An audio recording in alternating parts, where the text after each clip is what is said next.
Today we're going to settle a very important debate, and that debate is who was the best player of VCT 2025. And the reason that this is such a debate is because I don't think there is a very clear answer, or at least I didn't think there was a clear answer until I went through some of the numbers and took a look at what was going on. So you see, if we go through Valorant's history, there have oftentimes been pretty clear answers to the question who was the best player in this year, right? It normally comes down to one, maybe two, maybe sometimes three players, but for the most part, it is pretty clear. Like if we go back to 2021, it's certainly between tens and nets, right, for that year. If we go to 2022, it's definitely Ye. There's like no questions whatsoever. Definitely Ye. 2023, I would say it's definitely Leo. You might argue for some other Fnatic player. You could argue Demon 1, but I would say it was fairly clearly that it was Leo.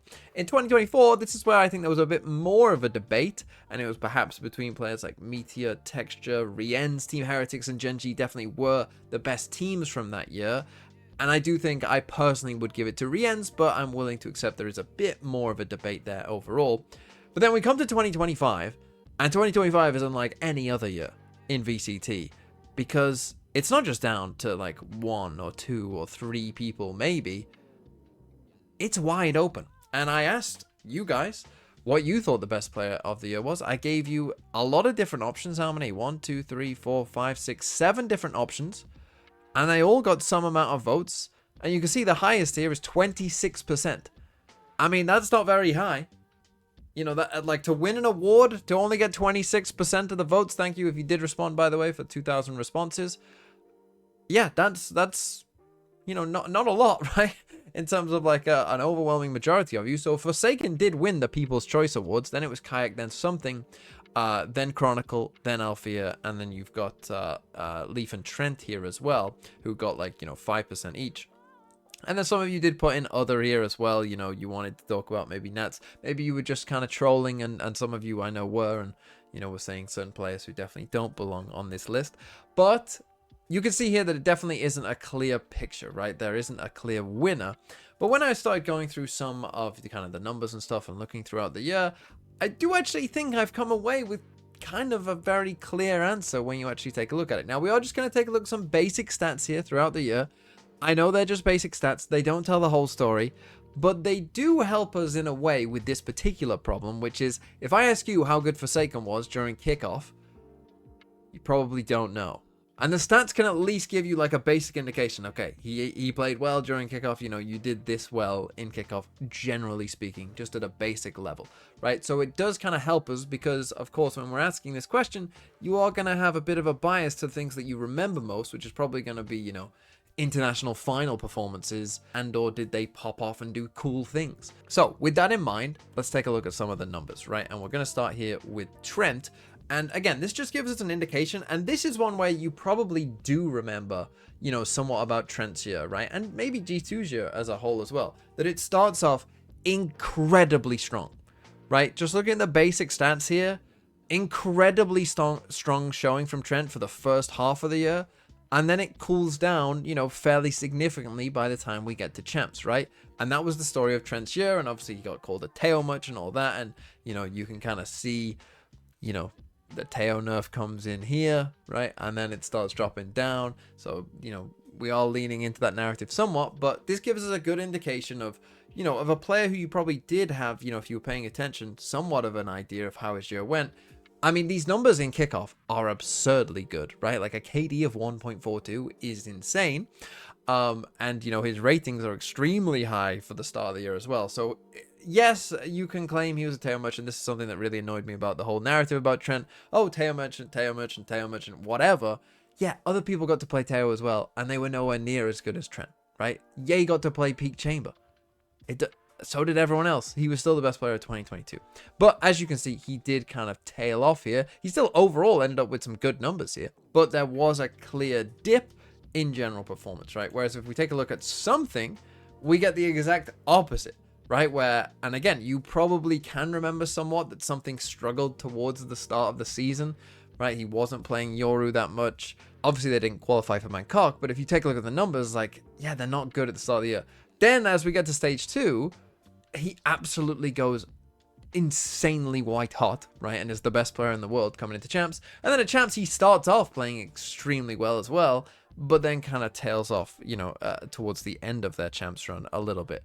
Now, what's interesting to me thinking about something is I actually thought that his Toronto was better than this, right? I know that he didn't like pop off during Toronto, but I didn't think it was this bad, right? These numbers are still like actually not that great. So even when PaperX were winning a tournament, he actually wasn't, doing that great, and it was actually during stage 2 completely where he popped off, more so than anywhere else. Now let's move on to Chronicle, another option. And again, Chronicle, unlike the others that we have seen thus far, was just much more stable and solid throughout the year. He basically just kept clocking in good performance, right, throughout pretty much most of the year, right? He was consistent. He was just good. We all know that Chronicle is a very good player. And I think, honestly, this is kind of what you expect from Chronicle, right?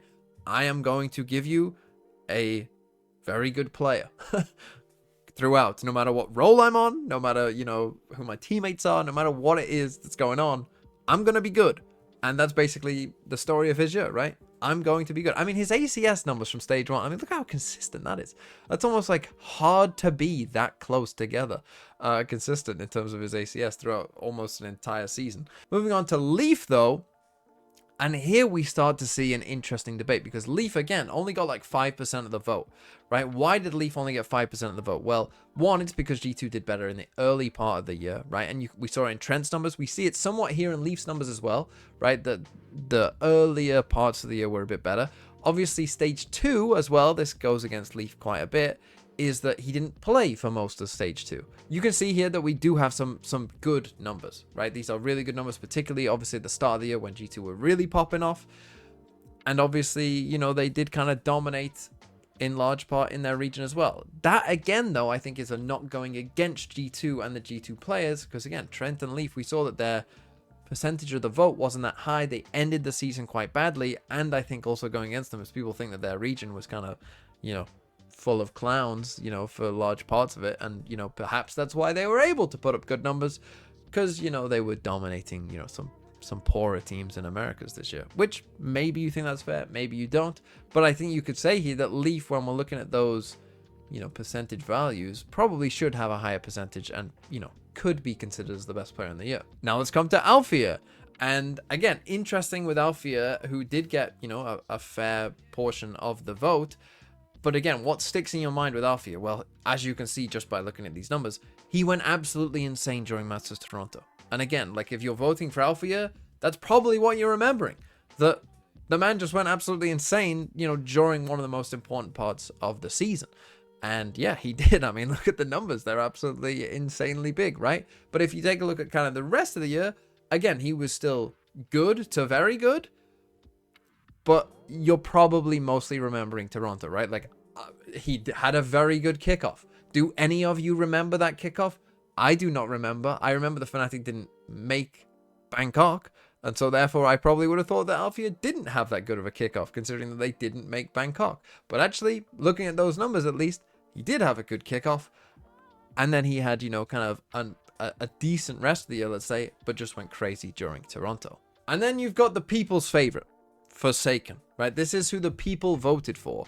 And again, when you look at Forsaken and look at, how he did throughout the year, he's more in that kind of trajectory of like maybe Chronicle, but just like a bit elevated, right? Where very steady, very good just throughout the year, right? Clearly Forsaken, when PaperX weren't doing so well in kickoff in stage 1, clearly he wasn't the problem, right? Because he's still putting up, decent numbers and basically just had a very good year throughout. So you can understand why people maybe voted, for Forsaken, because he was voted as the MVP of Toronto.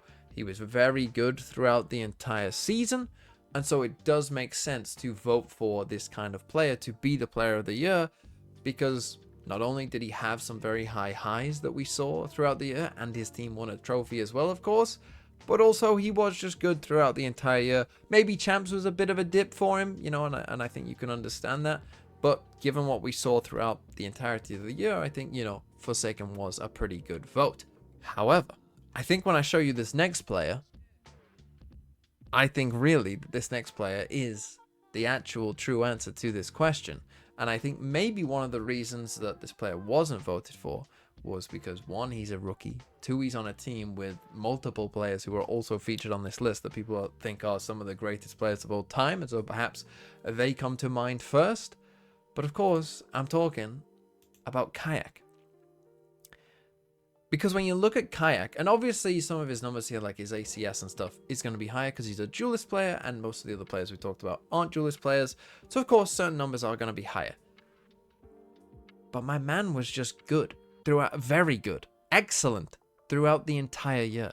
Again, when I think back to Fnatic at kickoff, I would have thought that one of Alfajer or Kaajak must have had a terrible time, but they didn't.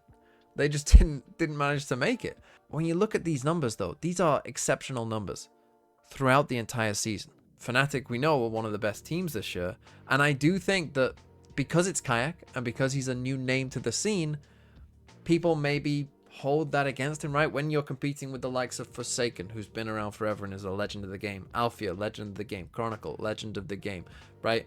Trent and Leaf have been around and, you know, dominating on G2 this entire year and for, you know, parts of last year as well, and have been in the game and in tier 1 in the names, you know, for a while. We all know these players.